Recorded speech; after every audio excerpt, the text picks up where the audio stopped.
जय हिंद दोस्तों, मैं कुंदन कुमार आपका स्वागत करता हूं आपके अपने चैनल आदर्श ज्ञान पर। कैसे हैं? आशा करते हैं अच्छे होंगे, स्वस्थ होंगे, अपने एग्जाम की तैयारी में लगे हुए होंगे। आपके एग्जाम के लिए हमने रीजनिंग का आज पार्ट 43 करने वाले हैं, जिसमें टॉप 10 अति महत्वपूर्ण प्रश्न आपके लिए उपलब्ध करवाए हैं। ये सारे प्रश्न आपके आगामी आने वाले एग्जाम के लिए अति महत्वपूर्ण हैं। इसका आप लोग अधिक से अधिक जरूर प्रैक्टिस कीजिएगा। साथ में दोस्तों, चैनल को सब्सक्राइब कर लीजिए। यदि चैनल पे नए आए हैं तो कृपया करके सब्सक्राइब जरूर कीजिए। दोस्तों को अधिक से अधिक शेयर कर दीजिए। बेल आइकन को ऑल सेट पे जरूर डाल दीजिए। वीडियो शुरू से अंत तक जरूर देखिए। वीडियो अच्छा लगे तो लाइक कर दीजिएगा और कमेंट जरूर कीजिएगा। अब आते हैं हम सीधा क्वेश्चन नंबर 1 पर। क्वेश्चन नंबर 1 है आपके सामने।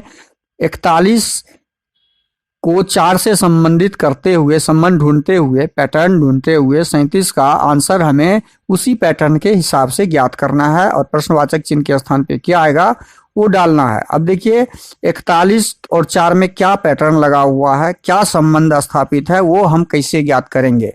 4 और 1 को यदि हम जोड़ते हैं, जो आपके एग्जाम में अचानक दिमाग में आएगा, और 1 घटाते हैं तो हम 4 ज्ञात कर लेते हैं।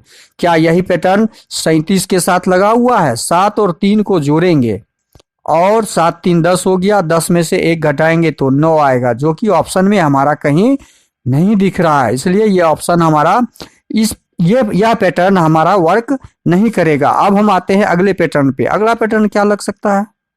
अगला पैटर्न हम क्या लगा सकते हैं वो आप क्या लगा सकते हैं, आप लगाइए।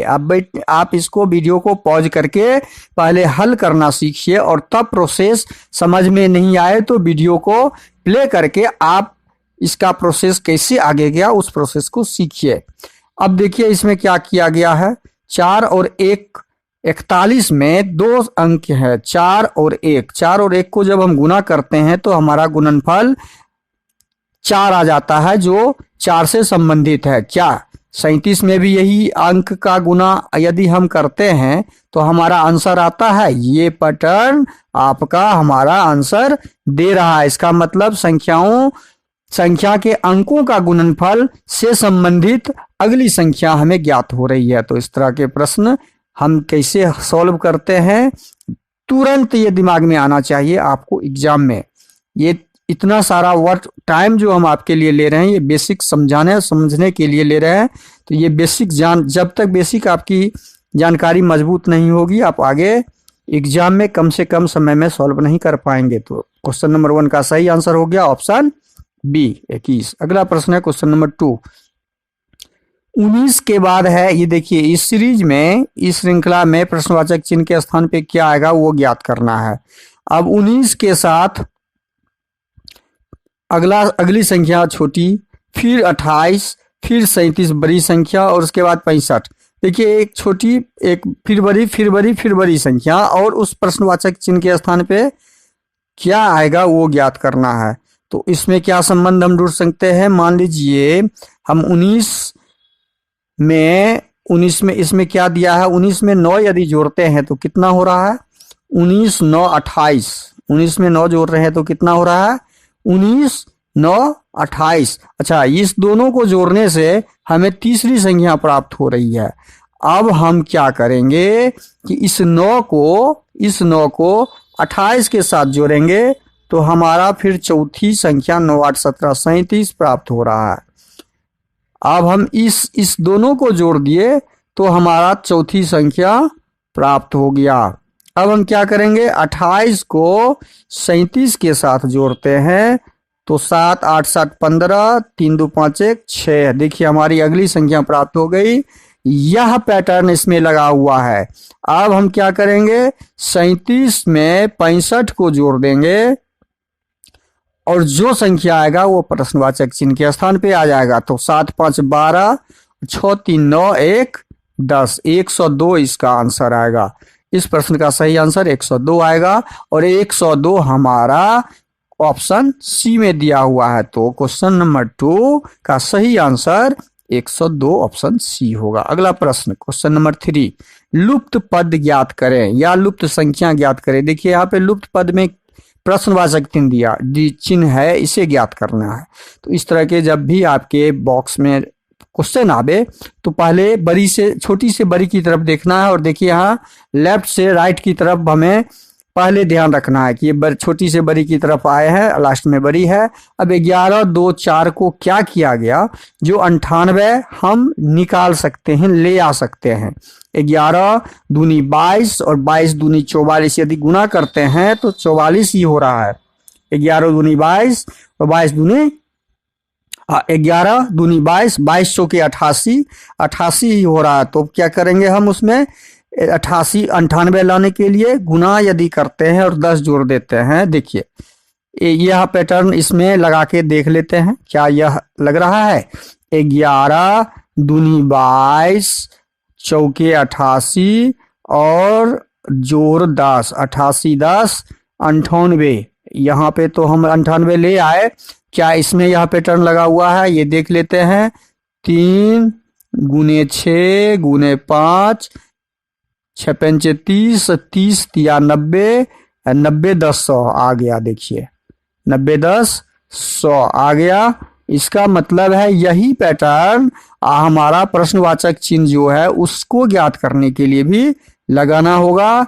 तो 8 गुने 9 गुने 1 जोड़ 10 लगा के देखते हैं।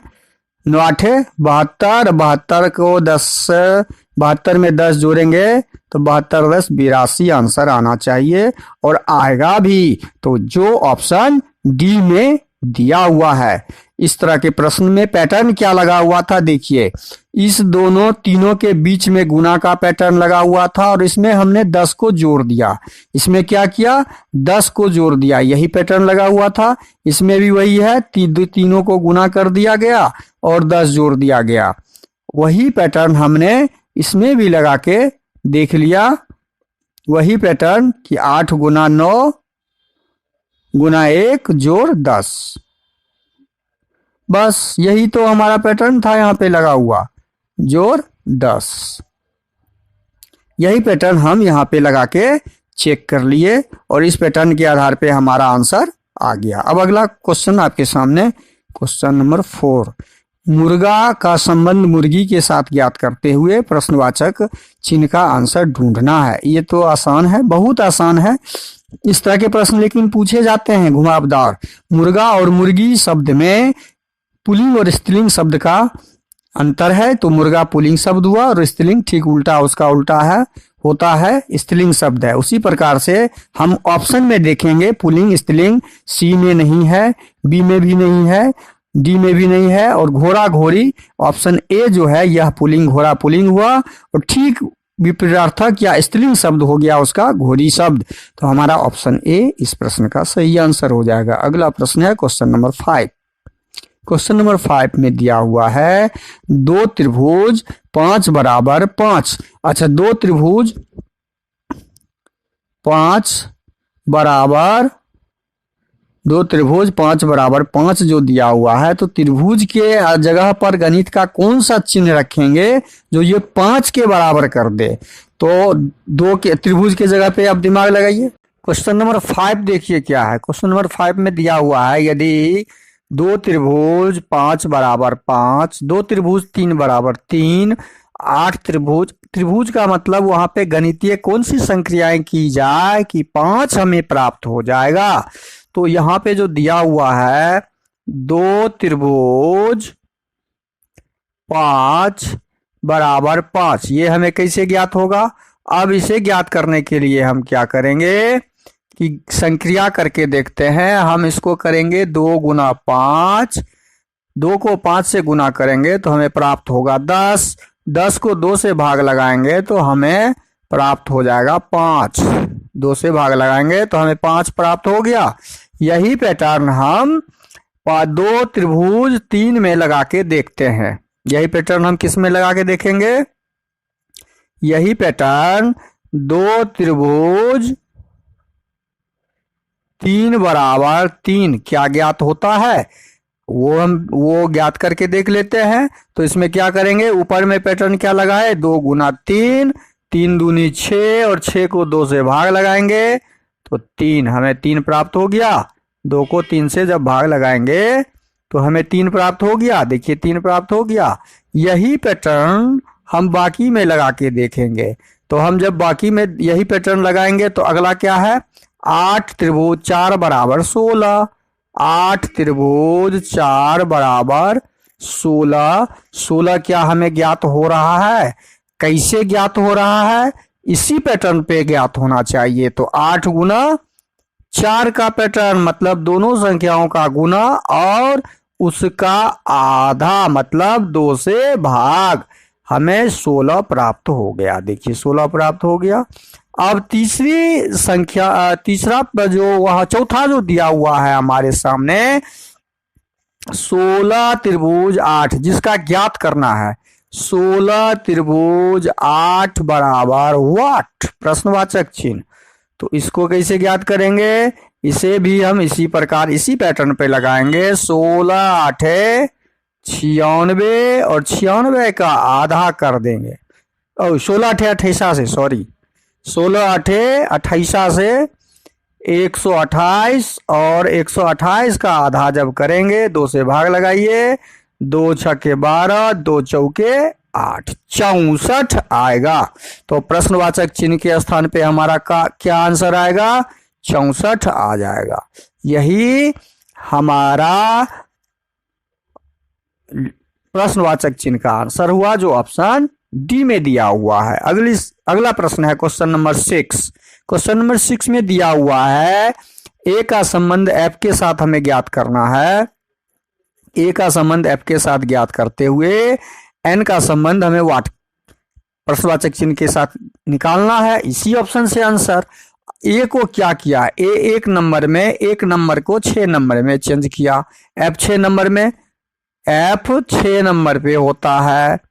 तो एन कितने नंबर पे, इसमें कितना जोड़ने से 6 हो गया, +5 जोड़ने से, +5। एन होता है हमारा 14 नंबर। 14 में यदि 5 जोड़ते हैं तो कितना होता है, 19। और 19 कितने नंबर पे होता है, 19 होता है, ये 1 नंबर पे ए होता है, 19 होता है हमारा एस। एस कहाँ पे होता है, 19। तो हमारा इस प्रश्न का सही आंसर क्या हो जाएगा, ऑप्शन बी, 19 हमारा सही आंसर निकला। अब इस तरह के प्रश्न जब भी आए तो स्थानीय मान हमेशा ध्यान रखिए, अल्फाबेट का स्थानीय मान आपको याद करना जरूरी होता है। अगला प्रश्न है क्वेश्चन नंबर 7। क्वेश्चन नंबर 7 में दिया है दिए गए विकल्पों में से कौन सा निम्नलिखित शब्दों का सार्थक क्रम दर्शाएगा। सार्थक क्रम के लिए हम क्या करते हैं, छोटे से बड़े की तरफ जाते हैं, छोटे से बड़े की तरफ, और काम के आधार पे हम पहले कौन सा काम होगा, काम के आधार पे भी हम इसे सजाते हैं। तो अब यहाँ पे काम के आधार पे ही निकलेगा। पेड़, कागज, पुस्तक, जिल्दसाजी, मतलब किताब का निर्माण, कागज का निर्माण के संबंधित ये सारा पैटर्न इसमें डाला हुआ है। तो पेड़ पहला क्रम में क्या आ जाएगा, पेड़ आ जाएगा, क्योंकि पहला क्रम पेड़ से ही हमारा कागज का निर्माण का शुरुआत होता है। दूसरा क्रम में क्या आ जाएगा, कागज आ जाएगा। पेड़ से हमें क्या प्राप्त होता है, कागज। तीसरा क्रम दूसरे क्रम में आएगा, और ऑप्शन 3 दूसरे क्रम में आएगा, और ऑप्शन 2 जो दिया हुआ है यहाँ पे, पुस्तक नंबर 2, कागज को इकट्ठा करके पुस्तक का निर्माण करते हैं, और उसके बाद जिल्दसाजी का। तो 1 3 2 4 हमारा उपक्रम ऑप्शन डी में दिख रहा है। तो इस प्रश्न का सही आंसर ऑप्शन डी होगा। अगला प्रश्न है क्वेश्चन नंबर 8। इसको देखिए, एक विशिष्ट कोड भाषा में इस तरह के प्रश्न जब भी हो लंबे, तो इस में केवल जो दिया गया है ज्ञात करना है, उसे दिया गया नहीं जिसको ज्ञात करना है। पौधा किसमें उगता है, इसे ज्ञात करना है, इसको चिन्हित कीजिए।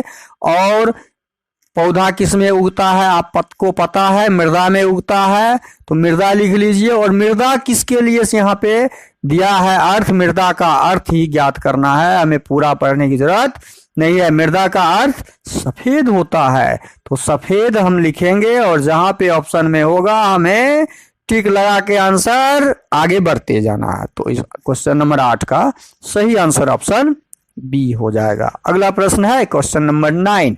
27 सितंबर को 27 सितंबर शनिवार था। क्या था? शनिवार था।